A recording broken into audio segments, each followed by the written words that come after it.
Today's video will detail the pivotal decisions I made to reach 100 million in managed assets by the time I was 35 years old.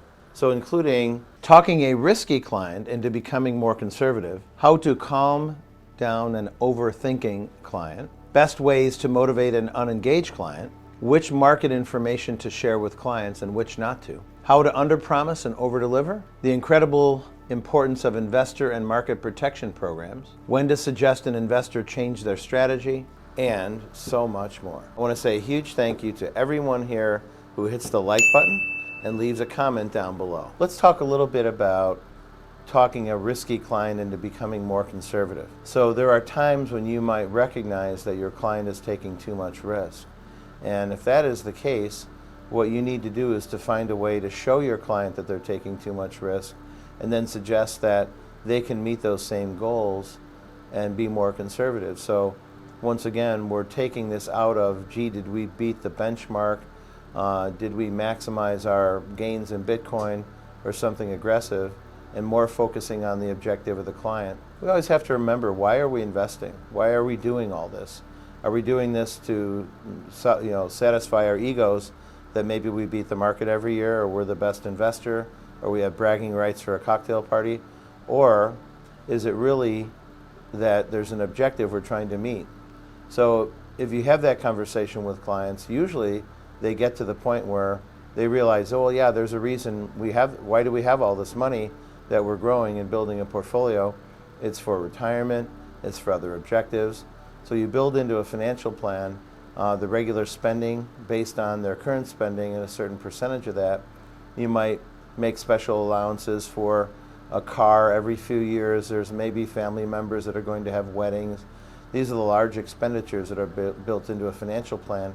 So once you do all those things and then you create objectives, then if you realize that the client is probably taking more risk than they need to, then you clearly have a written out plan to show them they can take less risk and accomplish those same goals. So we usually recommend investors take the least amount of risk that they can to get to their goals, unless they particularly want to grow the portfolio faster for some other reason, but then that would be a new goal, and those goals have to be realistic.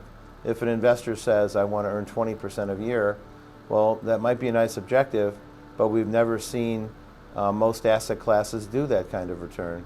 So you have to bring people back to some level of understanding.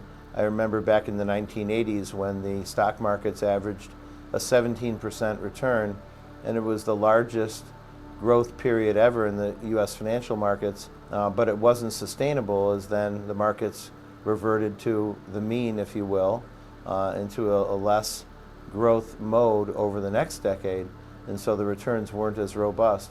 So the stock markets averaged about a 10% return over time, but most investors don't keep all their money in stocks, and they most likely shouldn't, because there's volatile periods in the stock market. So if you have a balanced portfolio where, let's say, 50% is in more safer investments, CDs, bonds, and other things, I call it safe bucket, and then the other would be the growth bucket.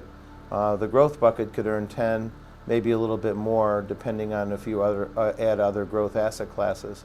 And maybe the safe bucket now is traditionally earning about 3 to 5%. Now it's a little less than that. Then you create an objective where maybe the client can earn 7% a year, and then take a distribution of 4% per year, leaving some money in the pot for inflation. Let's talk about, how do you calm down an overthinking client? And when I mentioned before that there's times an investor focuses too much on their portfolio, and that might mean wanting to do more trades, wanting to make more decisions. If your long-term objective is set and you have long-term investments, unless something doesn't meet your objective, you would probably hold those investments. So even in managing a portfolio, if stocks keep going up, you would hold them, right? So there's a number of objectives and ways to think about investing, and that doesn't require constant trading, constant discussion. You can always have those discussions if you want with your client, but if you make a long-term objective, you should then make longer-term decisions instead of making short-term decisions. And then the constant, gee, should we sell that, gee, should we buy that, is kind of overthinking it. And if you're a discretionary manager, then you can make those decisions for your client and inform them over time, or you can have periodic meetings with them. But nothing in the financial world is requiring daily trading and daily activity to meet normal financial objectives. On the opposite side, how do you motivate an unengaged client? Sometimes people will want to work with a financial advisor because they think the financial advisor will do well for them, and then they don't really engage as much on their own. And it's important that you fully inform the client and do reviews to make sure they're well aware of what's going on. Sometimes makes the client feel like, well, if I just hire this advisor, everything will work out. Then also, if it doesn't work out the way I want or some objective, then I'll get a new advisor and fire that advisor. So it's really important that you keep your client fully engaged in what you're doing. Make sure they understand what the objectives are. Make sure that they know if they're achieving those objectives, and get their acknowledgement along the way. It's good for them, and it's certainly good for you as a practitioner. We talk a lot about deciding about how to communicate market-related information. We are constantly bombarded with financial channels, news channels, things popping up on our phone and our iPad, new releases, breaking news on CNBC or on Fox about this or about that. Don't forget that most of the information that we get is designed to sell ads. They're always hitting us with information that may sound like it's really important, but in many cases it's really not. So the long-term objective of investing in market-related information that you share with your client is really more on a long-term basis. The short-term chatter is really more for traders. Now, you may be an investment manager who runs the portfolio, then you certainly have to be aware of all that short-term information. A certain stock group isn't doing well, or a certain position you have isn't doing well. You have to make decisions on that. But as far as the day-to-day market-related information, it's really less important than the long-term objective to share with your client. We talked about the under-promising and over-delivering.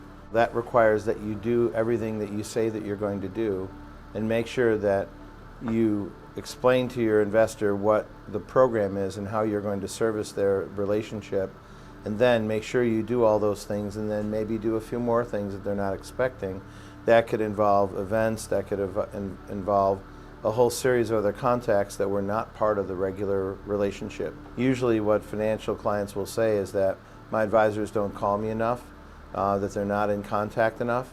What you want to do is change that whole mindset where they are hearing from you more than they expect, and that you are delivering for them more than you told them that you would deliver them.